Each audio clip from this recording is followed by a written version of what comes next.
Good morning. Good to see everyone here this morning, and I hope you had a wonderful Christmas. I know I did. I got to see my two daughters and my grandchildren, and it was just a wonderful time. And I look forward to this season every year, and I hope you had a wonderful time with your family. I am glad you could join us online for the life group lesson, and what a lesson the Lord has given me to share this morning. I am going to be reading out of Psalms, and probably one of the saddest Psalms in my opinion. And it's so appropriate for what we've been through this past year. So I'd like to just say a quick prayer, and then I'm going to get into the lesson. Heavenly Father, we do thank you so much for this opportunity to share your word. Lord, I pray you'll use me, use your lesson, the words you have given me to speak, and I pray they'll touch someone's heart this morning. We ask all this in Jesus' name. Amen. I'm going to be reading in Psalm 137, just the first 4 verses. This psalm picks up of one of the sad stories I was sharing a minute ago. The children of Israel have been taken captive, taken from a homeland of everything they ever knew, and have been taken captive into the land of Babylon. And this psalm picks up during that period. And Psalm 137, 1 through 4, and if you have your Bible, I'd love for you to follow with me. It says, "By the rivers of Babylon, there we sat down. Yea, we wept when we remembered Zion. We hanged our harps upon the willows in the midst thereof. For there they that carried us away captive required of us a song, and they that wasted us required of us mirth, saying, Sing us one of the songs of Zion. How shall we sing the Lord's song in a strange land?" Wow, what verses. I remember the first time I ever read this, that it spoke to my heart, was going through a very hard time in my life, and probably around 12 years ago.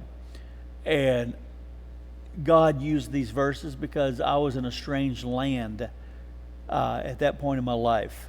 And I read this, and God just really used these verses to help me. And right now, what a year we've had. We're finishing up this year 2020, a year none of us will ever forget. We have no idea what's in store for 2021, but we know that 2020, almost every one of us was taken to a strange land. We were taken out of the life that we had grown accustomed to, probably taken a lot for granted. And in an instant, everything changed. And we were taken out of our land and taken to a time in our life that we were not comfortable. These children of Israel had left their homes, the beautiful promised land that God had given them. They had waited so long for, and they have been taken away from that. They're in Babylon, which is Iraq today. Ugly land. Everything different. Separated from family members, separated from friends. Everything was different. And the captives were almost mocking them, saying, "Sing to us one of those songs you used to like to sing in your land." And they were in their despondency. They just said, how can we sing the Lord's song in this strange land? And that's what I want to talk about this morning, is how do we learn to sing the Lord's song in this strange land that we've been led to in this year 2020. This Sunday wraps up the last Sunday of 2020. And how appropriate for God to have put this on my heart. First thing I'd like to talk about is learning to sing a song in the Lord's land. Is we need to commune in His presence. We need to commune in God's presence. We need to spend every day in God's Word. We need, at some point every day, it is so important to just have your own time to just get away from everything, turn off any distractions, get away and just spend a few minutes in God's Word. We need to spend as much time as we can. I'd like to read in Psalm here in Psalm 63. I love this psalm right here. It says, "O God, Thou art my God. Early will I seek thee. My soul thirsteth for thee. My flesh longeth for thee in a dry and thirsty land where no water is, to see thy power and thy glory, so as I have seen thee in the sanctuary. Because thy loving kindness is better than life, my lips shall praise thee. Thus will I bless thee while I live. I will lift up my hands in thy name. My soul shall be satisfied as with marrow and fatness, and my mouth shall praise thee with joyful lips, when I remember thee upon my bed and meditate on thee in the night watches. Because thou hast been my help, therefore in the shadow of thy wings will I rejoice. My soul followeth hard after thee, my right hand upholdeth me. But those that seek my soul to destroy it shall go into the lower parts of the earth. They shall fall by the sword. They shall be a portion for foxes.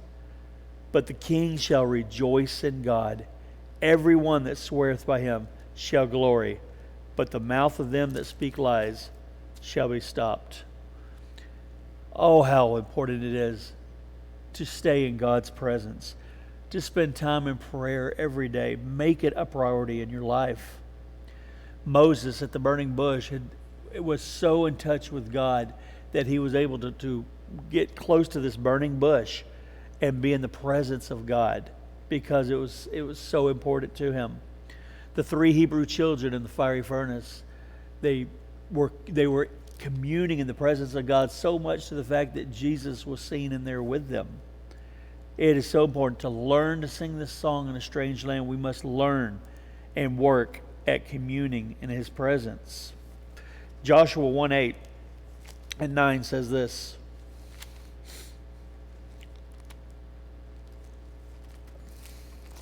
Let me turn to Joshua 1:8.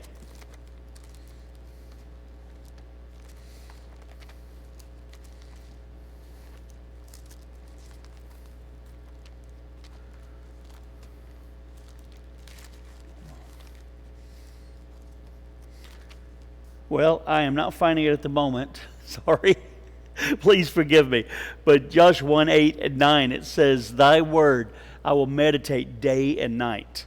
And Joshua says, I will meditate on your word day and night. So along with communing in His presence, number 2, we must claim His promises.